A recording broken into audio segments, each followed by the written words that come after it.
Greetings. Greetings. Greetings, Facebook. Let me just get Instagram fired up. I hope you're doing well. Happy Friday.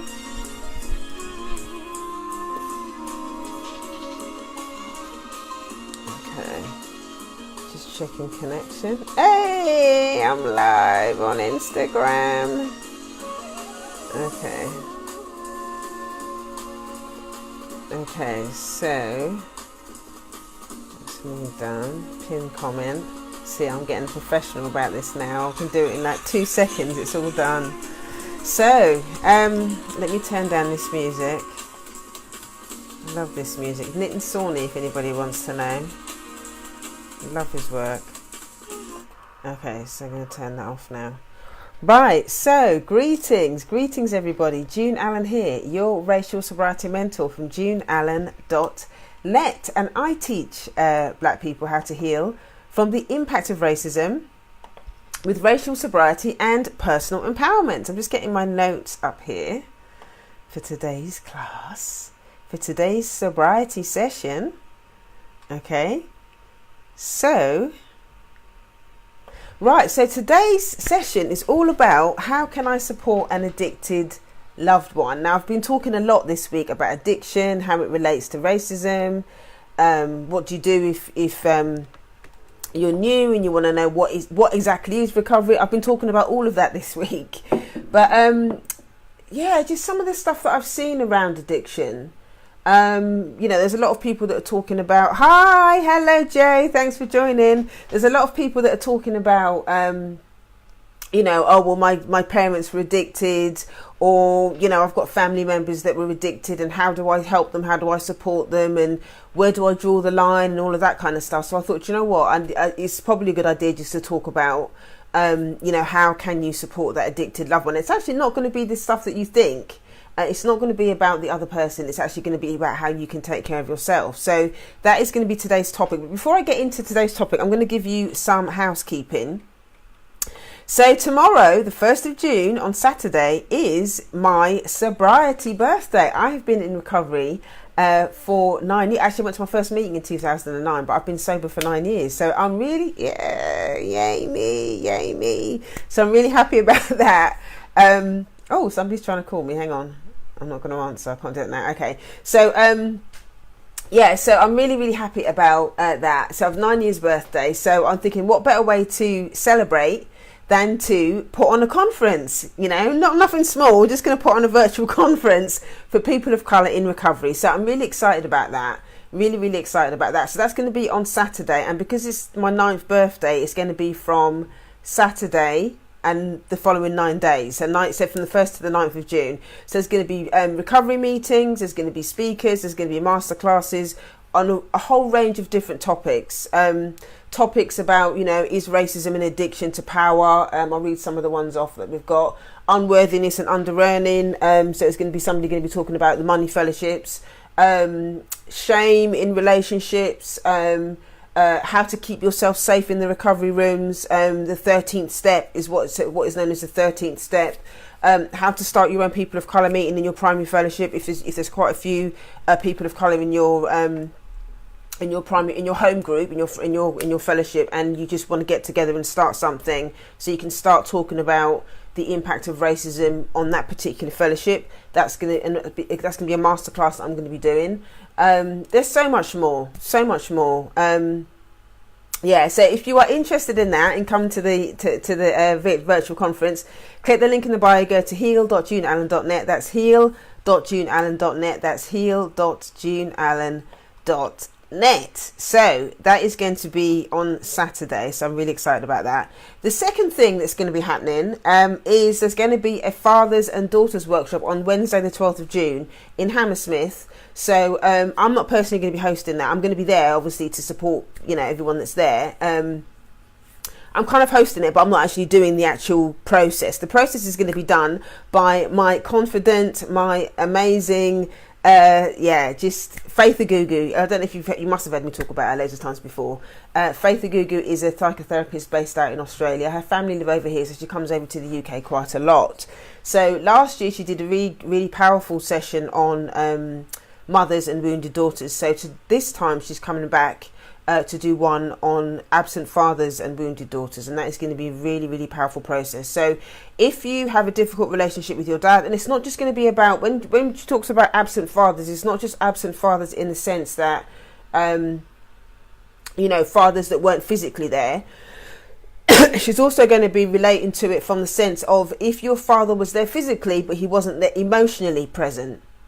That's also really important, because people can tend to get confused and say, oh, well, my dad was there, so why do I still feel like this? It's because he wasn't emotionally present. So Faith is going to take us through a process of how to recognise the impact of what that's had on our relationships as adults. So if you're interested in coming to that, that's going to be very powerful. That's the 12th of June in Hammersmith. If you live in London, there's going to be no replay or anything. It's not going to be recorded, obviously, for confidentiality. So if you're around and you live in London, or you can get down to that on Wednesday the 12th of June, come down to that. So click the link in the bio for that. And the last thing is there's a Ghana trip. A Ghana trip in November. Faith, again, and myself are going to be hosting this from the 10th of the 16th of November. It's going to be, I'm so excited about Ghana. I'm so excited about Ghana. And basically, the Ghana retreat is actually being based off the, it's 400 years since our ancestors were taken. Is it 400 years or 500 years? I can't, anyway, it's been a long time. But it's been a few hundred years since our ancestors were taken from the shores of Africa. And so the Ghanaian government have got this thing going on now. It's the year of return. It's a thing that they're promoting to tell people from the African diaspora globally to come back home to Ghana. And so, Faith and I have kind of taken that concept, and we're going to use it as a way to go home, to help you get home to yourself. I mean, literally go home to the motherland, and emotionally, psychologically go home to yourself.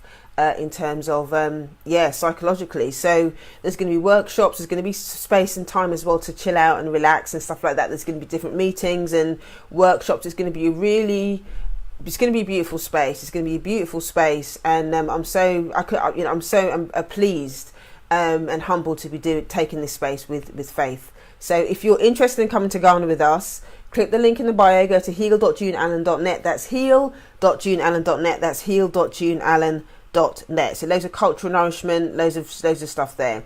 Once you register your interest, actually you sign up for the email list and register your interest for Ghana. If you've not worked with Faith or I before, you'll get the opportunity to get 3 resources. Now, 1 is a video on Did Your Black Mother Betray You?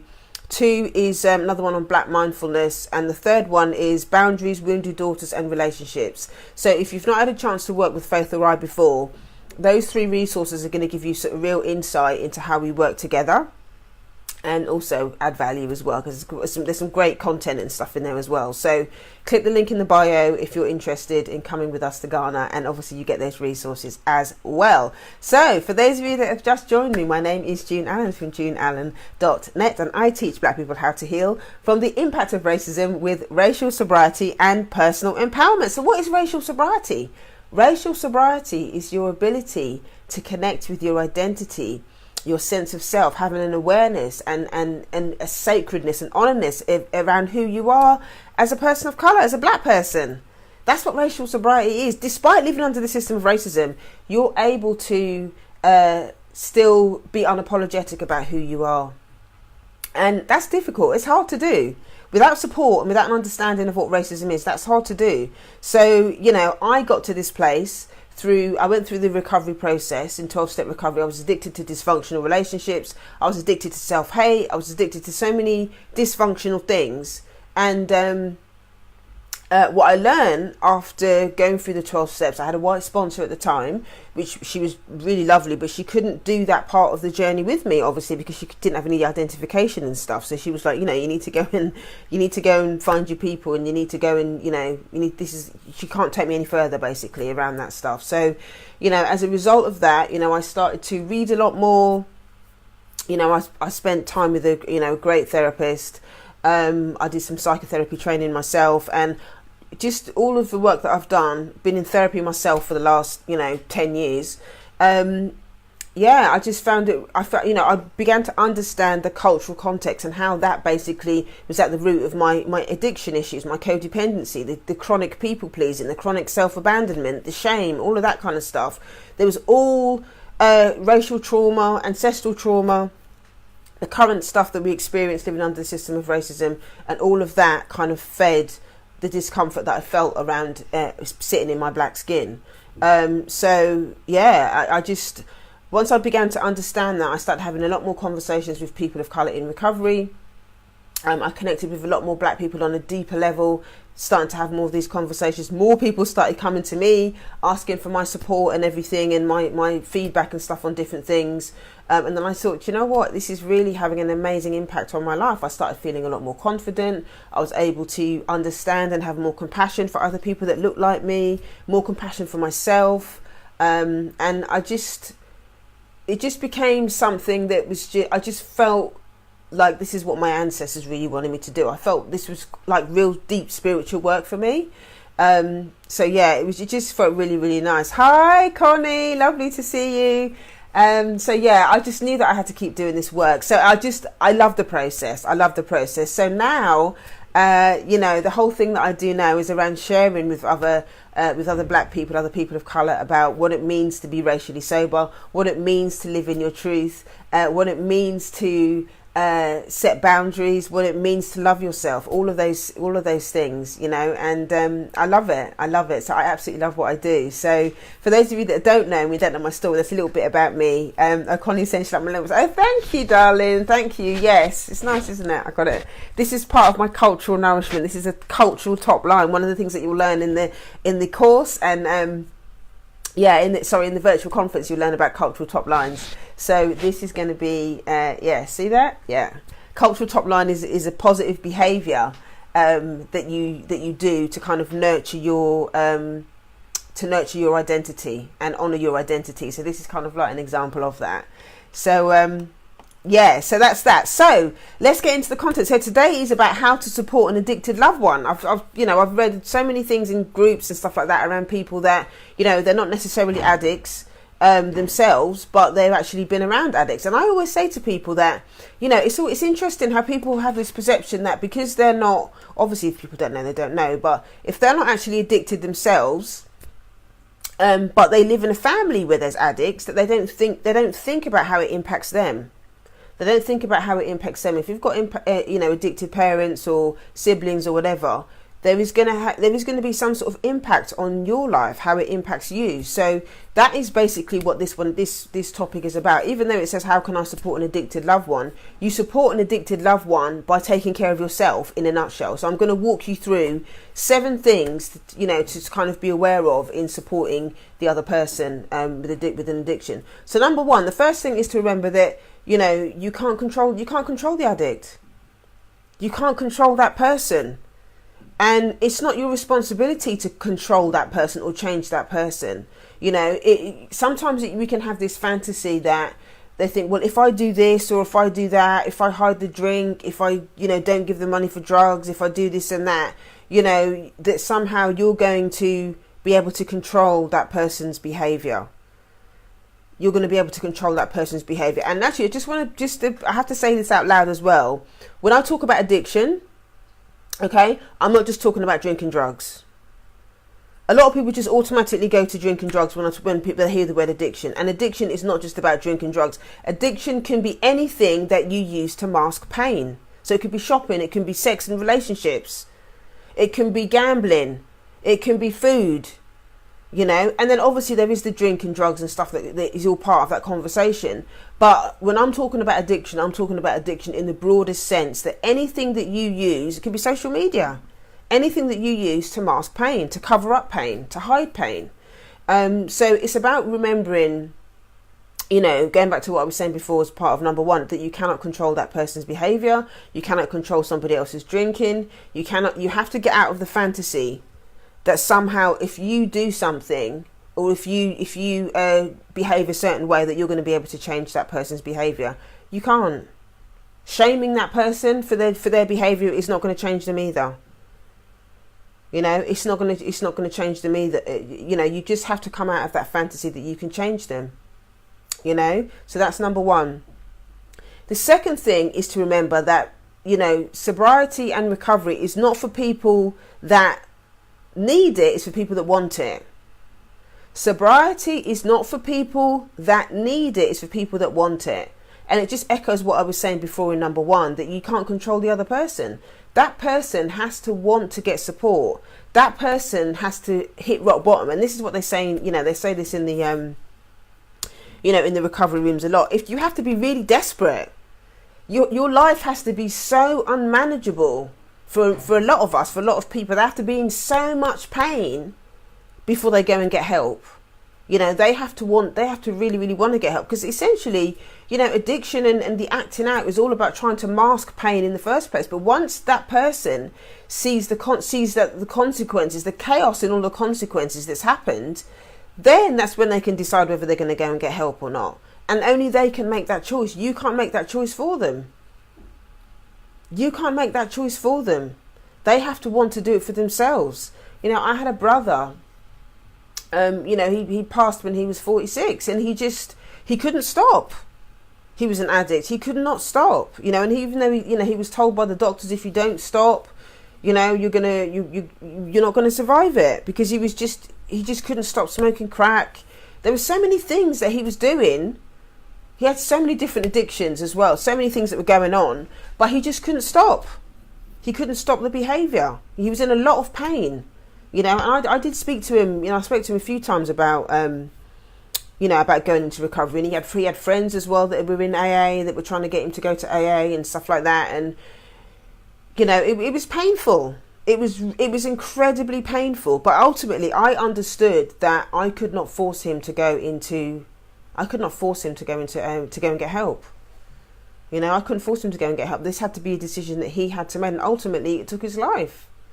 It took his life, and that was something that was really, really hard. And there's part of me that did feel guilty in a way, because I couldn't control it, or that somehow I felt that I should have been able to rescue him. But I know that's my own codependency.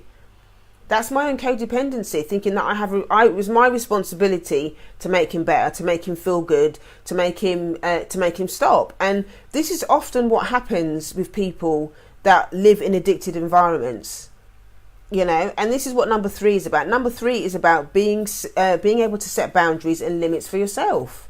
I knew that I couldn't control his behaviour. I understood that, you know, no amount of me doing or saying, you know, just even though I was having breakthroughs and stuff with my own recovery, I can share my experience, strength and hope with him, but I can't make him do it. At the end of the day, nobody can make you do this work. You know, that's why, you know, I'm not about, you know, drumming into people to come and do this work. I don't shame other people about doing this work. And also, you know, this whole thing around, I did a live stream a few weeks ago about, you know, shaming other black people, because a lot of us are so codependent. You know, living under the system of racism, living under an oppressive environment means that a lot of us are, you know, addicted to people pleasing. Which essentially is codependency. You know, we feel like we have to abandon ourselves in order to survive under the system of racism. We abandon ourselves in order to stay in relationships that are not good for us, because we think that person is going to be able to give us what we can't give ourselves.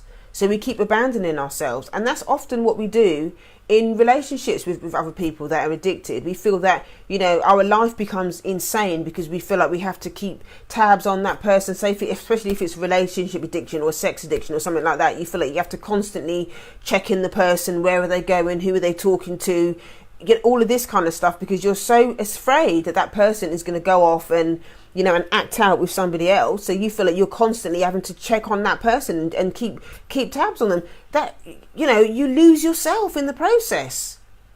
You lose yourself in the process, you know, and that's not healthy. So, you know, it's important for you to understand where your boundaries are. You know, understanding that you can't control that person. If that person is going to go off and act out because of their own sex addiction or whatever, they're going to go and act out. And there's nothing you can do about it. They'll find a way to act out if they're going to act out. You have to decide what those boundaries are for you. You have to decide where your boundaries are in that relationship, and you have to set those limits. You know, that is really, really important. Because at the end of the day, the only person that you can control is yourself. You can only control your response to that person. You can't control what that person does. You know, so number 3 is about setting boundaries for yourself. You know, number 4 is educating yourself on that, on addiction. You know, whatever the addiction is that person is going through, it's about educating yourself, because once you understand that that person's addiction actually is nothing, it's not a direct reflection on who you are. You know, if you're talking about, just going back to relationship addiction, again, a lot of people can internalize the fact that the partner is acting out. And I'm speaking from my own experience as well. You know, that you keep thinking that, oh, well, if I do a certain thing, then, you know, my partner's going to stop acting out. My partner's going to stop running off with other women if I behave a certain way, if I do a certain thing. Or if I decide to do something else different in the bedroom, maybe he'll stay. If I'm more freaky in the bedroom, then maybe he'll stay. It's not about you. It's not about, it was that behavior was never about me. That was about that person trying to mask their own pain through relationships, or not even, it's not even having relationships. They're just acting out with other people, having sex with other people, or whatever it is. That I understand now from being in recovery that type of behavior is nothing to do with me, with who I am as a person. It doesn't mean that I'm unworthy, even though there were feelings of all of that stuff. Obviously I'm going to think, well, you know, why is it that person wants to act out? Why aren't they, you know, what's wrong with me? Is, you know, it's understandable that's those thoughts are going to come into your head. But once you realize that behavior actually is nothing to do with you personally, and that's through educating yourself on addiction, educating yourself on whatever the addiction is, then you'll begin to understand that the acting out behavior, whatever it is, whether it's drink, drugs, relationships or whatever, is about that person trying to mask their own pain, and it's nothing to do with you personally.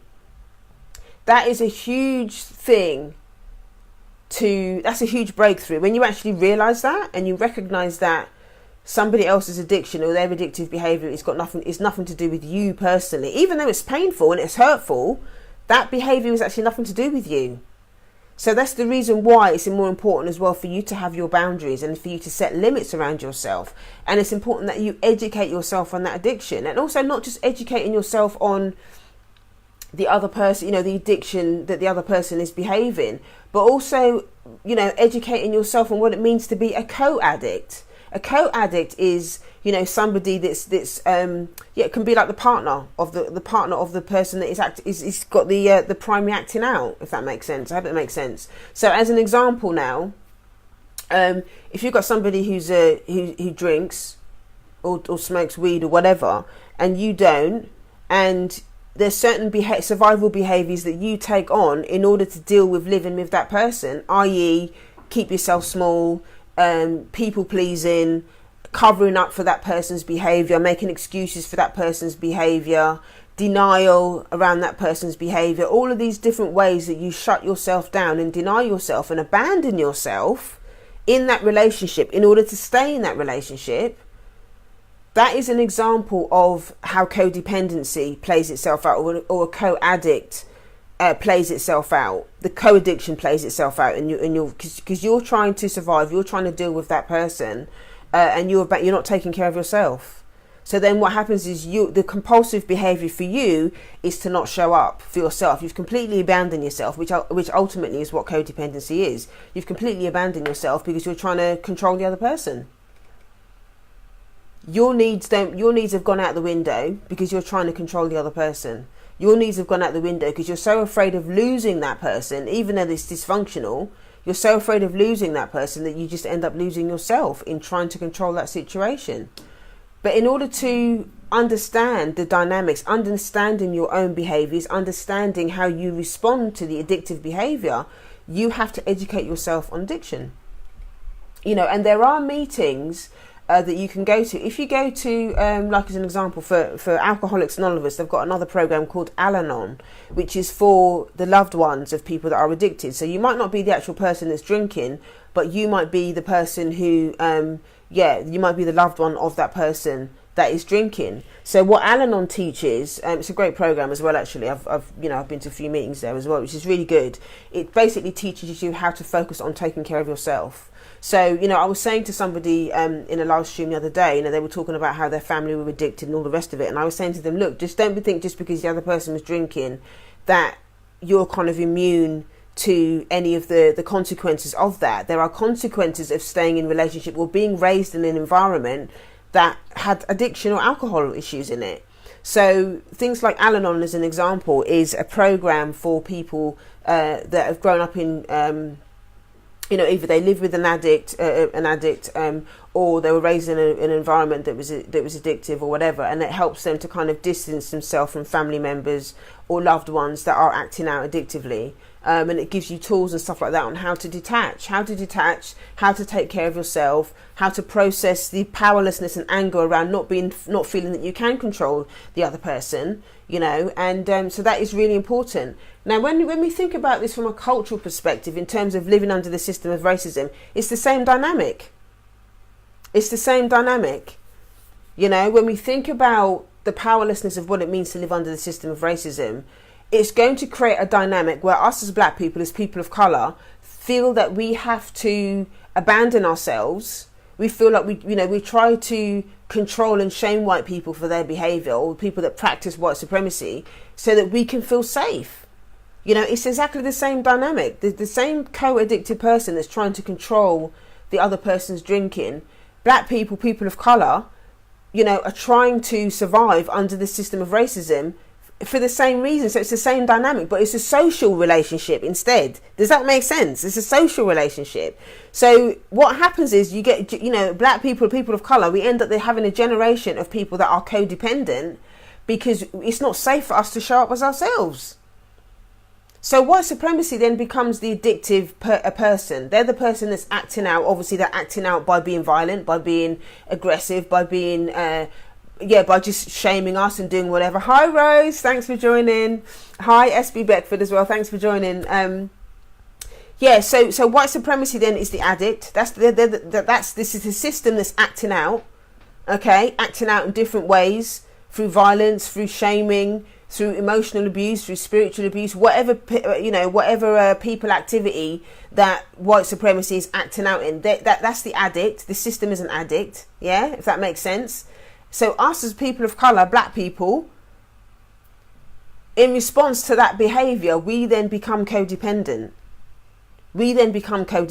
Because we're trying to, in order to deal with the pressure of living underneath a system that is oppressive and savage, we have to abandon ourselves because we've got survival behaviours, and obviously we're going to use those behaviours to try and it's a survival mechanism. And I'll be talking a lot more about this tomorrow, the link between racism and addiction. I'll be talking in a lot more detail tomorrow. So it's important to educate yourself, not just if you're the addict itself. If you live with an addict, because obviously we're talking about people that live with addicts now. Educate yourself on the addiction, and also educate yourself on the impact that living with an addict has on who you are. That is really important. So read up about codependency and co-addiction. That's really important. So educate yourself, number 4. Number 5 is go to co-addict meetings. I gave an example of that when I was talking about Alcoholics Anonymous and going to Al-Anon. So Al-Anon is, and let me just say this as well, even if your parents were not alcoholics, Al-Anon as a program is still a really great place to go to kind of learn how to detach from dysfunction, because that's one of the reasons that I went. My family don't drink, but I still went to the meeting because there were some great tools and stuff like that to learn how to detach.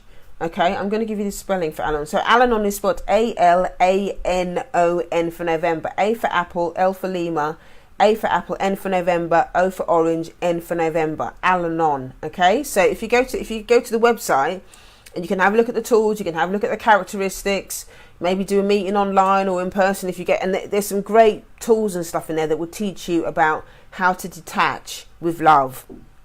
So it is really important to kind of get support and go to the meetings, because living with another addict and the kind of insanity around having to deal with somebody that is so committed to acting out and doing all that stuff is going to have an impact on you. So it is important to be able to go to these meetings and whatever they look, you know, whatever the meeting is. They've got another ones in for NA as well, I think. But anyway, you can Google it and find where the meetings are. So number 6 is, again, see a therapist if you need to.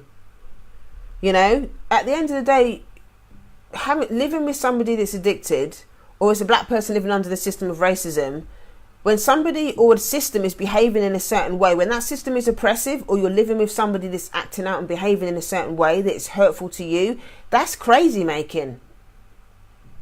It's crazy making. And you have the right, you have permission to seek support around that stuff. You have permission to seek support around that stuff, because it's not easy. You have to take care of yourself. And if you can't control the person who's doing the acting out, or you can't control people that choose to practice white supremacy, it's going to have an impact on how we feel about ourselves. We're being oppressed every single day. We're being oppressed every single, there's so many different areas of people activity. If you know Neely Fuller's work or Dr. Wilson's work, they talk about 9 areas of people activity. That's economics, education, entertainment, labour, law, politics, religion, sex and more. That's 9 areas of people activity that's pretty much, we can't go anywhere without it. The only place where I don't have to deal with white supremacy is in my own house. And even then, if I go on the internet or I'm watching, if I watch a movie or if you're watching TV or whatever, white supremacy is in your house or on your phone. When you've got that level of oppression that is happening on a daily basis, it's going to have an impact on, whether consciously or unconsciously, on how you feel about yourself, how you show up in the world. So it's important, if you feel like you need to go and get some therapy to deal with a lot of this stuff, and find a therapist that is culturally competent, that's going to be able to support you, then by all means do that. And, one of the things that we're going to be we've got a great speaker who's going to be talking about at the conference, who's going to be able to support you and share on the importance of, having a therapist as well while you're in recovery. This is a psychotherapist. And if you go to click the link in the bio and go to the conference page, it will actually, you can download the schedule, and it will tell you more about the guy that's going to be doing the speaking. But basically, he's going to be talking about how important it is to go to therapy as well, if you can, while you're in recovery, so that you can start to unpick this stuff. He's going to be talking as well about how trauma, impacts us, and the difficulties of what it means to be a client with a therapist, that maybe the therapist is not culturally competent, and how do you navigate all of that stuff? So be it as a client or a therapist, if you're a therapist and you're trying to navigate that stuff, how do you support a client, that's going through a lot of this stuff? So it's going to be a really, really powerful space. So if you haven't got your ticket already for the conference, which starts tomorrow at 6 p.m, click the link in the bio, go to heal.juneallen.net. That's heal.juneallen.net. That's heal.juneallen.net. So that is number 6. And the last one, number 7, is you have to set an example. Set an example for the addicted loved one by taking care of yourself. And you take care of yourself by making sure that you're doing your own regular self-care. You take care of yourself by making sure that your home environment is tidy and it's clean. And it nurtures a sense of good self-esteem and stuff like that. When the addicted person realizes that, or witnesses somebody else who's displaying behavior that is sober, that is emotionally sober, that is racially sober, that you can sit in your truth and you can sit in your own sobriety because you're taking care of yourself. That example is so much better than nagging that person to go to a meeting, or nagging that person to go to their therapist, or nagging that person to stop drinking. You need to keep your mouth closed and just be an example. So this broadcast, even though it is about supporting addicted loved one, the most powerful way that you can support an addicted loved one is to take responsibility for yourself. Take responsibility for your own healing. And this is what the conference is about. This is what the conference is about. It's giving you the tools to really start to take care of yourself. And this whole thing around taking care of yourself actually is how I actually got into recovery, because, you know, at the time I was in a lot of pain before I came into recovery off the back of a really painful relationship. And I was just like, initially I was like, you know what, maybe I'll look on stuff online and I'll try and change him and I'll make him change and all of this kind of stuff. But when I started doing the research and I started looking at all of the stuff that I was going to, you know, try to control him, I realized that actually I need to do this stuff for myself. I need to stop trying to control him and trying to make myself feel safe by making him and shaming him about what he's not doing. And what I need to stop looking at him and start thinking about, okay, what's my part in this and what am I doing for myself, rather than blaming him for everything. I need to take responsibility for myself. And that's how I essentially got into recovery, because, you know, I just resonated with so much stuff.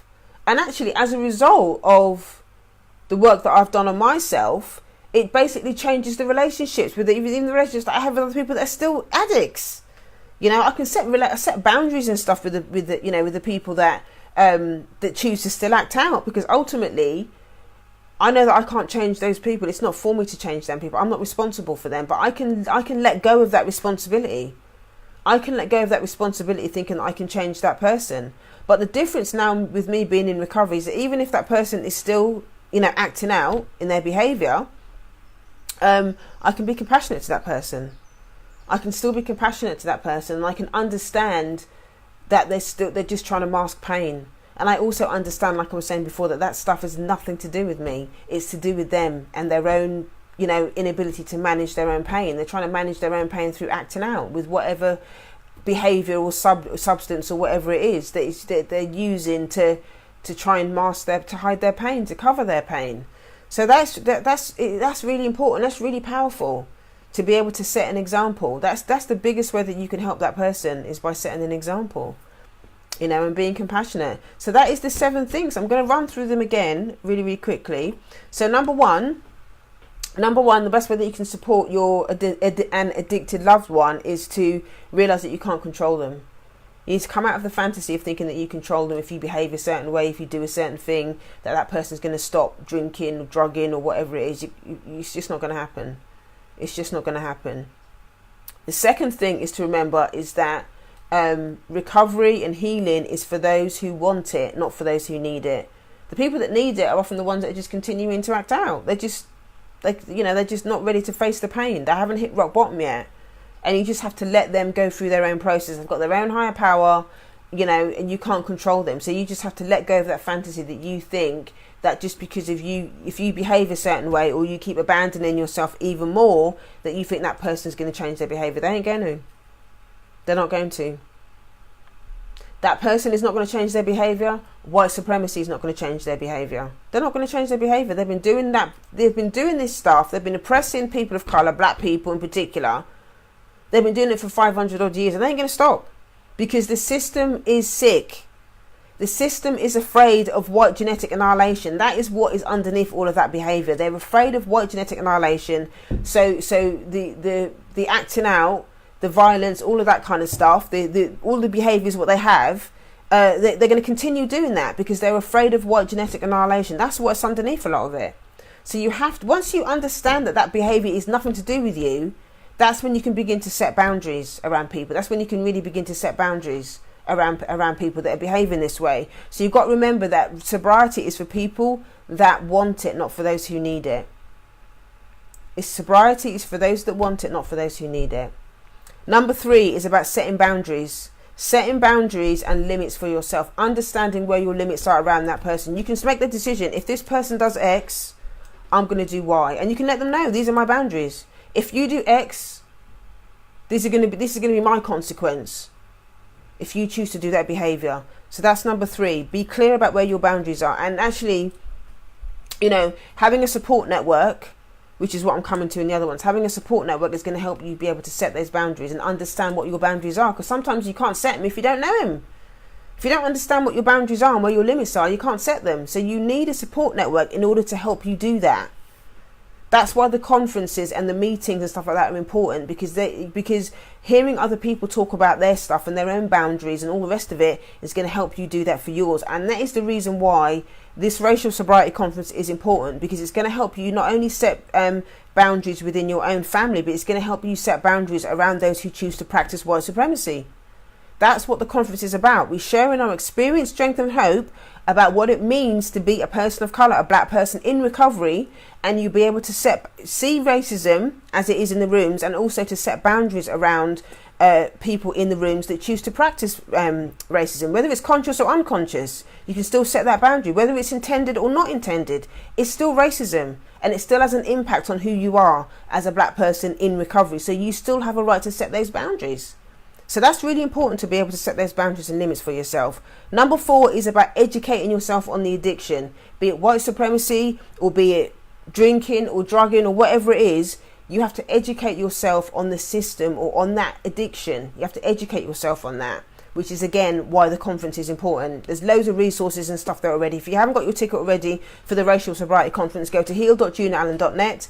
That's heal.juneallen.net. That's heal.juneallen.net. And there's some classes that I've done prior this week where I'll talk quite openly about the things that need to happen in terms of what is a racial sobriety, what does it mean, what does racial sobriety look like for a person of colour in recovery, and all of that kind of stuff. There's a cultural breakdown of the steps and stuff like that as well in there. So if you click the link in the bio and go there, there's loads of classes as well. How do I know if I'm an addict? If you're new, how do I know if I'm an addict? There's questions that I walk you through to talk, to answer for yourself, so you can define whether you're an addict or co-addict or not. So that is number 4, is educating yourself.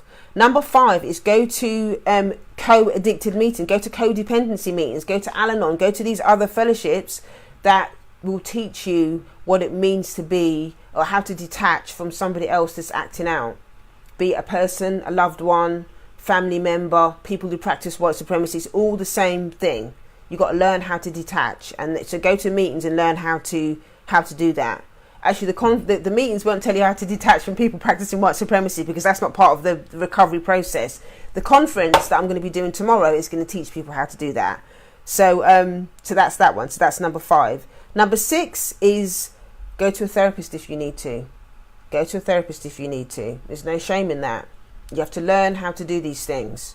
And number 7, and most importantly, is set your environment. Set an example in your environment. Create an environment that's sober. Create an environment for yourself that's nurturing. Create an environment for yourself that is, that is going to help you live and be sober to the best of your ability. So that's really important. So those are the 7. That's the quick recap of the 7. So if you know anybody who that is an addict, that needs support around this stuff, or maybe you are the person that is living with somebody that's addicted, or if you're a person of colour and you're struggling with codependency from living under the system of racism, maybe you are you're in a workplace or whatever where it's dominated by, or you work in an institution, any sort of institution that that's dominated by white people, and you feel that you have to kind of censor yourself, all of the code switching conversations and all of that kind of stuff. You feel that you need to keep yourself small in order to stay in that job or whatever. This is all codependent ways that we have to survive under the system of racism. If you're impacted by those things, then join us at the conference. Go to heal.juneallen.net. That's heal.juneallen.net. That's heal.juneallen.net. Thank you so much for joining me today. I don't take for granted that you choose to spend time with me. If you do have any other questions or whatever, you can inbox me and I will answer them. Now, I understand this is a public platform and you might not always want to share your questions or whatever below, but yeah, just inbox me if you've got any questions or anything about today. Hopefully I will see you tomorrow at the conference. If not, I will see you before, where I'll be talking about the link between racism and addiction. So I'll be expanding a little bit more on today's topic. So if you are free tomorrow around the same sort of time, around midday-ish, join me live and I will speak to you then. Take care, have a wonderful day, and I will speak to you tomorrow. Take care. Bye.